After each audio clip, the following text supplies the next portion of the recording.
Hello, friends, and welcome back to Malicious Compliance Stories. Wow, Karen really bit off more than she could chew with that one.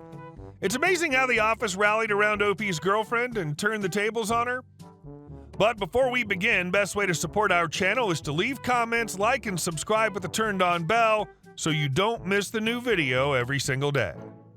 Here we go. Office revenge on a Karen who didn't think my girlfriend's baking was up to par. My girlfriend is currently being her adorable self and baking in the kitchen. She's doing her thing with the hangover on in the background and her favorite giant bear hoodie on. I think today she's using Just Hood lemon bar recipe. If you don't know it, then check it out. Bloody delicious. Reminded me of this from a few years ago. Girlfriend and I worked for the same company in different areas on different floors. This was pre-COVID. Girlfriend loves baking and sharing more than eating the stuff herself. Girlfriend would bring in her goods maybe 3 times a week. The head of her department, Matt, got a little tin and made a little sign, something like, "If you enjoyed a treat, please leave a contribution so GF can keep baking." Then there was Karen. I go down to my girlfriend's floor one day to talk to someone and the vibe is off. Girlfriend looks kind of withdrawn. People are buzzing. Matt looks furious. The treats are on Matt's desk. Turns out someone emptied the contribution tin and left a note saying the last few baked goods weren't up to par, so they'd emptied the tin as a form of refund for past contributions. Girlfriend had a hard night. Thought about baking something gross as revenge, got upset thinking maybe her baking really is crap, considered stopping altogether. I told her to consider stopping giving them away for free. Next day, I'm called into a meeting. Most of upper management, client services, etc. were talking about the baking and the note, and people were pissed. I'd love to say it was because girlfriend was universally adored, as she should be, but it was mostly the bullying and how the baked goods were free for our company, but great for our morale. Matt spoke to girlfriend and basically said if she wanted to keep baking, he'd love it, and a few colleagues had decorated an empty desk on the 3rd floor specifically for people to share their baked goods. Under a camera, near my team, GF is a professional, but man, she almost cracked when she saw the table. The tin was replaced with a tiny padlock. Next time Karen appeared for a treat, a woman from my team jumped up and stopped her, telling her that they weren't up to par and basically told her to F off. More people started baking, and Matt would share out the contributions.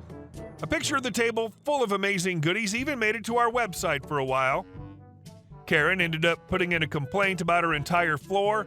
Apparently, every time she tried leading a training session, people started telling her that her teachings weren't up to par. She tried smoothing it over, not by apologizing, but by bringing in a tray of cheap donuts with a stupid sign saying that no contribution was needed. These were actually good and free. Those donuts had exactly 2 taken, one by Karen and the other returned with a bite missing and a note saying not up to par. Matt even called their next team outing Who's Up to Party. Apparently, Karen started complaining that she was trying to inspire girlfriend to do better, that buying her own treats was way more expensive and she needed the little treat to keep going some days. That now more people were baking, so really she'd inspired them. That she didn't know how to get past my team, who she couldn't insult and historically sucked up to. Karen tried demanding the snacks move back downstairs, but was told the note was deemed bullying and the downstairs canteen without cameras wasn't up to par. This went on until COVID hit. F Karen. Edit. A few people in the comments have pointed out that I skipped over how everyone knew it was Karen. Karen was really open about having written the note. Once the baking was a bigger thing, she even started saying that her note inspired my girlfriend and everyone else to do better, like she should be thanked for being a Karen. It's good to see that management and the rest of the office had your girlfriend's back. Likely enlightened self-interest, but who cares? And the person who returned the donut with a bite out of it and the note? That's my kind of a-hole. And our second story. Strict adherence to contract backfires beautifully. Had to share this gem of a story from a few years back when I was contracting with a tech firm. Get your popcorn because this one's a treat. Enter Mr. Grayson, the firm's new operations head. Now, this guy had a reputation for being a stickler for rules, often to the point of absurdity. Shortly after his arrival, contractors like myself were handed these freshly inked contracts. It was verbose, to say the least, but one clause stood out. All contractors shall adhere strictly to the tasks outlined in their contract. Any deviation will result in immediate termination. This was Mr. Grayson's baby, his attempt to ensure we stayed in our designated lanes. For context, the firm had a history of a collaborative environment. Developers would occasionally assist with design queries, and designers like me would sometimes offer input on usability to the developers. But Grayson, he wanted none of that cross-departmental nonsense. Now on to the malicious compliance. A big project was on the horizon, and midway, the development team hit a snag. They identified a design flaw, something my team could have fixed in an hour or two. However, helping them wasn't in my contract, so I sat back, sipped my coffee, and watched the drama unfold. The developers, bound by their contract, spent days trying to engineer their way around a problem that wasn't theirs to solve. The project timeline got stretched, costs increased, and frustrations bubbled. The climax?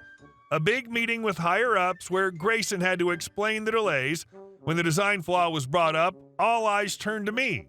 I simply slid a copy of my contract across the table and highlighted the strict adherence clause. I recall the deafening silence in the room, broken only by Grayson stammering. In the aftermath, Grayson's strict contract idea was trashed, collaboration resumed, the project got back on track, and our dear Mr. Grayson, he was reassigned to a different department, far away from meddling with contracts. One of my biggest pet peeves is when a new boss comes in and changes things just to mark their territory instead of taking time to see how the team actually functions. This is the difference between a boss and a leader. And our next story. Refuse to back up at the gas station? Fine. How I don't give you a choice. This happened to me the other day. I was out running errands and decided to fill up my tank since I was low. I pulled into a gas station owned by Mart that does not sell walls since I had a membership. One thing to note is that typically during the daytime, it's always packed since the gas station is on a busy road that leads in and out of town. My car's a Volvo, so the gas tank is on the passenger side instead of the driver's side. Enough context. On to the story. I try to pull up in line because I noticed someone finishing up. The cars are facing opposite to me because their tanks are normal. The driver in front of me finishes up, and I notice the pump behind them's also finishing up, and there's only one car, a red van behind them. I decided to let both pass so the second didn't get trapped between me and the van.